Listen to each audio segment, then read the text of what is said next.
Oke, kita lanjutkan lagi pelajaran kita pada hari ini. Biasanya di Myanmar untuk pelimpahan jasa juga menggunakan kata-kata idang me punyang, asawa kaya wahang hotu, idang me punyang, nibanasa pacayo hotu, mama punya bagang, sabasa tanang, tajemi, tesabe, mesamang, punya bagang, labantu ya. Di sini kadang-kadang saya temukan orang-orang membacanya asawakaya wahang ya. Sebenarnya kalau mau dipisah bukan asawakaya wahang, tapi harusnya asawakaya awahang ya.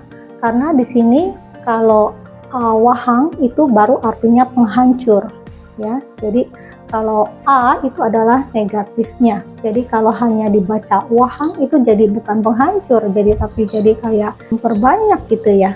Jadi harus dibacanya lengkap asawakaya wahang hotu, atau kalau mau dipisah asawakaya awahang hotu ya. Di sini yang perlu diperhatikan. Nah, di sini kita terjemahkan idang itu tetap ini. Me itu adalah saya, punya jasa kebajikan. Jadi asawakaya wahang itu adalah penghancur kotoran batin. Idang me punyang asawakaya wahang hotu, semoga jasa kebajikan saya ini menjadi penghancur kotoran batin. Kemudian kalimat yang kedua, idang me punyang nibanasa pacayo hotu, ya sama ya, kita terjemahkan adalah semoga jasa kebajikan saya ini menjadi kondisi untuk pencapaian nibbana, atau nggak ada pencapaian juga nggak apa-apa ya.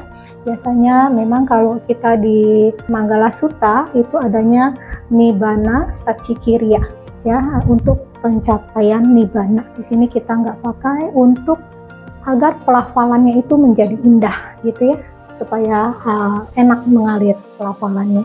Kemudian mama punya bagang sabasa tanang hajemi. Di sini saya menerjemahkan mama itu adalah saya. Kemudian punya bagang saya terjemahkan sebagai jasa kebajikan. Bagangnya di sini dengan bagang yang di sini menjadi satu kesatuan. Nanti saya terjemahkan banyaknya gitu ya. Jadi di sini bajemi, saya bagikan jasa kebajikan saya pada semua makhluk. Kemudian baris berikutnya tesabe mesamang punya bagang labantu ya. Labantu artinya semoga mendapatkan. Te itu mereka, sabe semua, me saya. Kemudian punya bagang juga sebagai jasa kebajikan. Jadi saya terjemahkan adalah semoga mereka semua mendapatkan jasa kebajikan yang sama banyaknya dengan saya.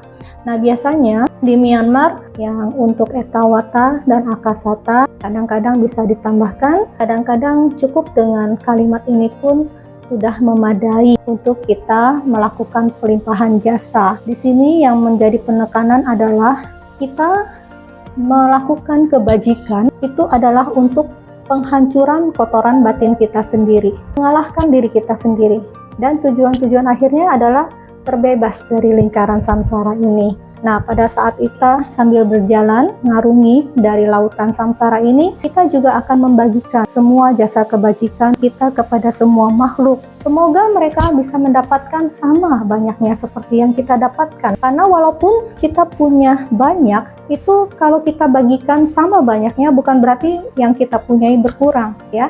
Ini diperumpamakan seperti kita punya api di dalam lilin. Nah, kita akan menyalakan lilin lain. Api yang kita bagikan itu tidak akan berkurang dari api di lilin kita, tapi kita bisa membagikan api di lilin kita untuk menyalakan lilin-lilin lainnya, sehingga dunia semakin terang. Semoga semua jasa kebajikan yang telah kita lakukan, selain hanya membuat diri kita menjadi bahagia, juga kita bisa membagikan pada semua makhluk. Semoga semua makhluk berbahagia. Sadu, sadu.